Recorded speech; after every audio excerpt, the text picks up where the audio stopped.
தோழமை சொந்தங்களுக்கு பணிவான வணக்கங்கள். அன்புடன் கேவிஎஸ். நிதி அமைச்சகம் 24/3/2025 அன்று ட்ரெஸ் அலவன்ஸ் வழங்குவது குறித்து ஒரு விளக்க ஆணையினை வெளியிட்டிருக்கிறது.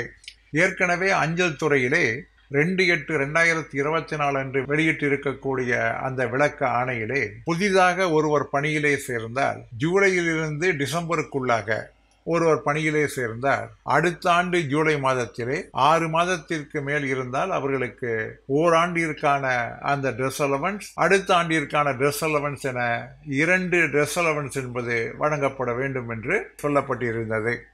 ஒருவர் 6 மாதத்திற்கு பின்னால் பணியிலே சேர்ந்தால் அவர்களுக்கு 1.5 மடங்கு என்பது அவர்களுக்கு ஜூலை மாதத்திலே வழங்கப்பட வேண்டும். அதாவது ஒருவர் பணியிலே சேர்ந்தால் அவருக்கு, அதாவது ஜூலை மாதம் முதல் அடுத்த ஜூன் வரை தான் ட்ரெஸ் அலவன்ஸ் என்பது கணக்கிடப்படும் என்பது அரசாங்கத்தினுடைய ஆணை. ஒருவர் ஜூலை மாதத்திற்கு பின்னால் டிசம்பர் மாதத்திலே பணியிலே சேர்ந்தால் அடுத்த ஜூலை வருகின்ற பொழுது அவர் 7 மாத பணியை முடித்திருந்தாலும் கூட அவருக்கு ஓராண்டிற்கான ட்ரெஸ் அலவன்ஸ் வழங்கப்பட வேண்டும் என்பது அஞ்சல் துறையினுடைய விளக்க ஆணை. அதே போன்று அவர் பிப்ரவரி மாதம் பணியிலே சேர்ந்திருந்தால் அவர் 4 மாதங்கள் தான் பணியை புரிந்திருந்தாலும் கூட 6 மாதத்திற்கான அந்த ட்ரெஸ் அலவன்ஸ் என்பது வழங்கப்பட வேண்டும் என்பது அஞ்சல் துறையினுடைய விளக்க ஆணை.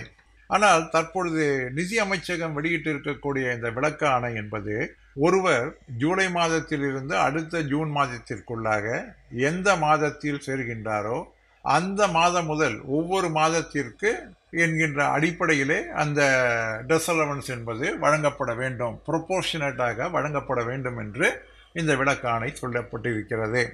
அதாவது அந்த ட்ரெஸ் அலவன்ஸ் என்பதை 12ஆல் வகுத்து அதற்கு பின்னால் எத்தனை முழு மாதங்கள் அவர் பணிக்கு சேர்ந்த பின்னால் இருக்கிறதோ அந்த மாதங்களை பெருக்கி அதிலே வரக்கூடிய தொகைதான் அவருக்கு அடுத்த ஜூலையிலே வழங்கப்பட வேண்டும் என்பதுதான் இந்த விளக்க ஆணையிலே சொல்லப்பட்டு இருக்கிறது.